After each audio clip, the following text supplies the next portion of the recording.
Greetings and welcome to thctrust.org. Tonight, I want to go through a list of things that you can do to either prevent, stall, or in some cases delay foreclosures indefinitely. And this list that I'm talking about, rest assured, I'm not just blowing smoke. This comes from my personal experience of helping many people and trying many things and having a good idea of knowing what works, why, and how. So I hope this video encourages you if you're in a particular situation and you're looking for a remedy that'll keep you in your house longer while you perhaps look for another place to go, or maybe you need to learn and gain a little bit more experience into discharging the debts. Hopefully this video will help you. Now the first thing that you can do, well, first let me talk about some things that you can do if you are facing foreclosure in the next, let's say, 48 hours. Well, the one thing that you can do is you can file for bankruptcy. And you don't have to completely go through with it. All you have to do is get it filed, get the process initiated. Doesn't matter if you don't have all the documents. You definitely have to get the credit counseling, which you can Google or look up online. There's places that you can take that online. You might pay $25 fee, and you take it and you get your little printout application, and you go down to the closest district courthouse that you can to file that bankruptcy. And even if you don't have all the paperwork, file as much as you can. They'll tell you to come back and complete the rest later. But once you get some documentation from them, they'll give you a form to show that you filed. You can send that to the attorney or the banking institution that is trying to foreclose upon you, and that will bring them to a halt. Now, at some point, you might be told, well, you can't file another bankruptcy if you've already done it. But let me give you a word of advice. Don't listen to what people say you can do. Just go do, because I've known people to file again and again and again, and typically what they've done is after they file, they never update the court with the correct paperwork, and then after a month, or actually, excuse me, usually it's more like after at least 2 months, sometimes 3 and 4 months, the case gets dismissed. You don't have a bankruptcy on your file, and at the same time, that's an additional 2 to 4 months of continuous research and other actions that you can put in place. But again, that's just kind of something you can do if it's really last minute. Once you get some paperwork from the bankruptcy court showing that you have filed, um, the collectors will cease to, not the collectors, but the person initiating the foreclosure will cease with that foreclosure action. Now, of course, generally I'm speaking in most circumstances that I'm familiar with. Again, I do a lot of coaching and assisting people in these type of things, so I kind of got an idea of what works. Now, another thing you can do is you can file for a temporary restraining order. And I have a template document that we've used here in Georgia and had some successes with. Now, I'm aware that that every place doesn't accept these. But again, when somebody tells you, a court clerk or somebody says, no, we don't accept that, say, well, that's fine. I want to still file it anyway, and I still want to bring it before the presiding judge to see if he'll sign this restraining order. Now, I'm telling you, persist and move forward even when people come out of their mouth and tell you what they will or will not do, because I'm not going to go into explaining this completely, but I want you to understand that public policy, which is what they tell you they'll do, um, and what they do kind of in the public, is a lot of times drastically different from what the truth of the matter is or what they'll do in the private. As a matter of fact, I'll give you a perfect example.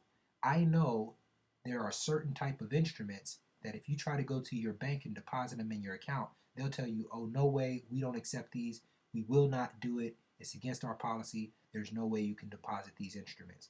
However, on the other hand, if you look in the back of your checkbook and you pull out that deposit slip that says checks and other items are governed in accordance with the Uniform Commercial Code and you ledger those items on that deposit slip and you mail them into the institution, they'll take them. So I'm just trying to express to you, don't pay attention to the words that's coming out of people's mouth half the time.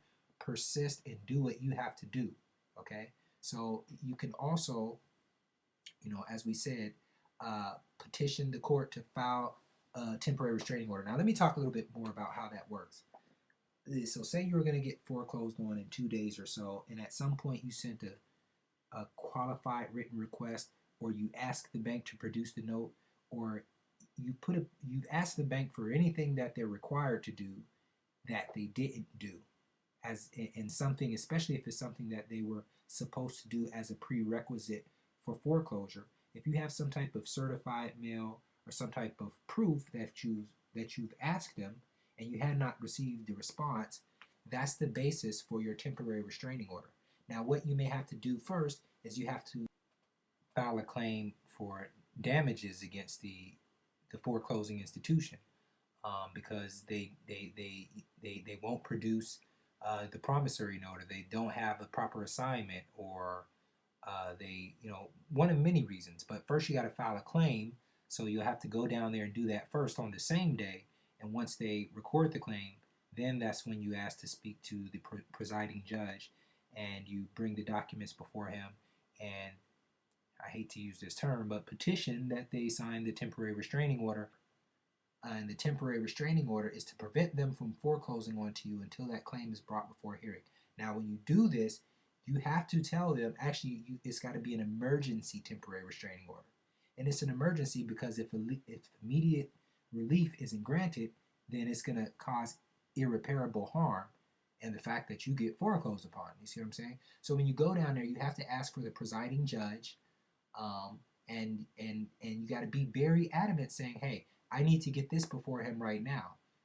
Most of the time, they're going to direct you to his chambers, and you'll have some staff attorney or somebody come out, and you tell them the situation. Now, unfortunately, I used to see this work quite often, but now they're trying to kind of dishonor those things. So if you were getting foreclosed on, like in the next 48 hours, your best bet is probably trying to do that bankruptcy, but you can also file for the temporary restraining order. Now, if you want a little assistance with how a temporary restraining order template, I have that for you at thctrust.org. Hopefully, I'll have a link on the left side that says houses or mortgages or something like that, and you can, click under there and find that document. But now I'm going to also go into a couple of other things you can do if you have, say, some more time on your hands, like maybe at least 3 weeks or a month or something like that. One of the other things you can do is you can file a lien against your property. Actually, it'd be more beneficial if you were to have somebody else, or better yet, an LLC or a corporation, do it for you. Now, I know a lot of secured party creditors think that it's always best to file a UCC-1 financing statement claim of lien, and I want to tell you that there's some caveats with that, and pretty much for the most part they get overlooked more than they don't. Now, I'm not saying that they always get overlooked, but most of the time, in my experience, I see that they get overlooked and they will not prevent the foreclosure. Now, the reason for that is because if you're a quote-unquote secured party creditor and you're filing a security interest in a property on a UCC-1, that is not just going to automatically stop a foreclosure. When you hear public notice that a foreclosure is taking place against collateral that you have interest, it is your obligation, your duty, your responsibility as a secured party to show up at that hearing to make your claim, to protect your interest. And that's when you show up with your UCC-1 lien that is more, it's going to be a higher priority than that of the bank or the foreclosing institution, and you say, hey, I have a claim here, so should nothing be foreclosed upon, or if there is a foreclosure, I have to get paid first. So that's another way usually to prevent the foreclosure, if you do a UCC-1 lien. Now, as many of you know, that stuff is kind of looked down upon. So if you're going to file a UCC lien against the property, then you really got to know your stuff if you don't want them to just kind of ignore it, act like they didn't see it, or run over it. Um, the good thing about the UCC lien, it's a much higher priority than the presumptive lien that the lender or the mortgager is claiming under his mortgage deed. But again, the caveat is they will look right past it most of the time unless you show up to protect your interest. Now, on the contrary, you can also file the statutory lien. And a lot of people are completely immediately against that. But hey, I'm trying to show you ways that you can stay in your property longer. See, the thing about the statutory lien is, yes, you may not have the control to keep it there, but however, there's a process for removing it. And now, from my experience, when you file statutory liens, especially if you're protecting your house from unlawful foreclosure, the attorney that's representing the foreclosing institution really doesn't like that, and they will, be expecting them to potentially threaten you with slander and civil prosecution. It's just to be expected. I really wouldn't pay it no mind. It's because they're slightly frustrated because they know that there's a process to remove that lien, and if you play your cards right, it's a good chance that well, they probably will remove it, but it's going to take them a long time. And by the time they get to that, you can have a whole another set of fortresses in place. Now, what I would recommend to you is that you file your statutory lien, and then once you get the deed book and all the recording information back in the mail from filing it, then you record evidence of that lien on a UCC1 financing statement. So that way, when the attorney representing the institution, he comes and tries to challenge the legitimacy of your statutory lien, and he'll always say, well, it's not valid under whatever code because of whatever reason. Well, if you're holding a security interest in that lien as a foreign secured party, which is essentially what goes on the UCC1, then you can challenge his challenge to your lien. Basically, you'll say, I accept your position to invalidate my lien upon proof of claim that my lien is required to be in compliance with statutory code. See, because you're a foreigner, you're in a foreign position there. So if you were to do that again, you file your statutory lien first, and when you get the deed book and recording number, you file evidence of that in the collateral box, which is box 4 on the UCC1 financing statement.